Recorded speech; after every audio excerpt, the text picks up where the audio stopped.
மேலறை தியானம் அக்டோபர் மாதம் 15ஆம் திகதி 2025ஆம் ஆண்டு. எழுதியிருப்பவர் சாமுவேல் எல்விஸ், ஒன்டாரியோ, கனடா. தலைப்பு: குழப்பமான நேரங்களில் சமாதானம். வாசிக்க வேண்டிய வேத பகுதி 34ஆம் சங்கீதம் 15ஆம் வசனம் தொடங்கி 22ஆம் வசனம் வரை. இன்றைய நாளுக்குரிய தியான வசனம் 34ஆம் சங்கீதம் 19ஆம் வசனம்.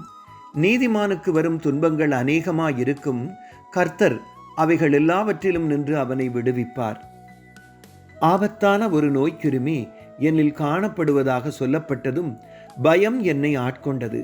மரணம் என்ற நினைவு என்னை ஸ்தம்பிக்கச் செய்தது. வைத்திய உதவி போதாது என்பதால் ஜெபத்துக்கு திரும்பினேன்.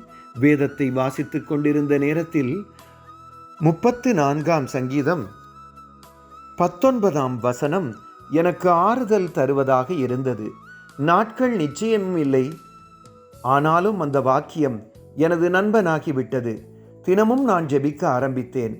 எனது உடல்நிலையில் மெதுவாக நல்ல மாற்றம் ஏற்பட ஆரம்பித்தது. எனது பயமும் நோயின் அடையாளங்களும் குறைந்தன. தினமும் சரீரம் பலனடைந்தது. நோய்க்கிருமியின் பிடியும் விலகியது. கால கிரமத்தில் குணம் ஏற்பட்டதுடன் விசுவாசமும் திரும்பியது. கடவுளுடைய இரக்கத்தையும் உணர்ந்தேன். கடந்த காலத்தை இப்போ திரும்பி பார்க்கும்போது நன்றிதான் நிரம்பி இருக்கிறது. ஒவ்வொரு மூச்சும் பயத்தை ஞாபகப்படுத்தியது. இப்போ கடவுளுடைய வல்லமையையும் நம்பிக்கையையும் ஞாபகப்படுத்துகிறது. 34ஆம் சங்கீதம் 19ஆம் வசனம் என் உள்ளத்தில் வாழ்கிறது. இது நோயை மேற்கொள்வதல்ல, விசுவாசத்தை கண்டுகொண்டதும் குணமாக்கலும் ஆகும்.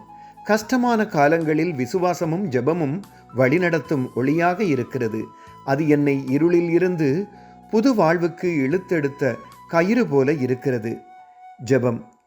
அன்பான ஆண்டவரே, போராட்ட நேரங்களில் உங்கள் பிரசன்னத்தில் ஆறுதல் அடைகிறோம்.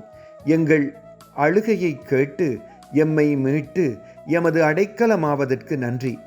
ஆமேன். இன்றைய நாளுக்குரிய சிந்தனை: கஷ்டமான நேரங்களில் ஆண்டவர் எனக்கு அண்மையில் இருக்கிறார். கர்த்தருடைய அன்பும் பாதுகாப்பும் இரக்கமும் இந்த நாளில் உங்கள் அனைவரோடும் கூட இருப்பதாக.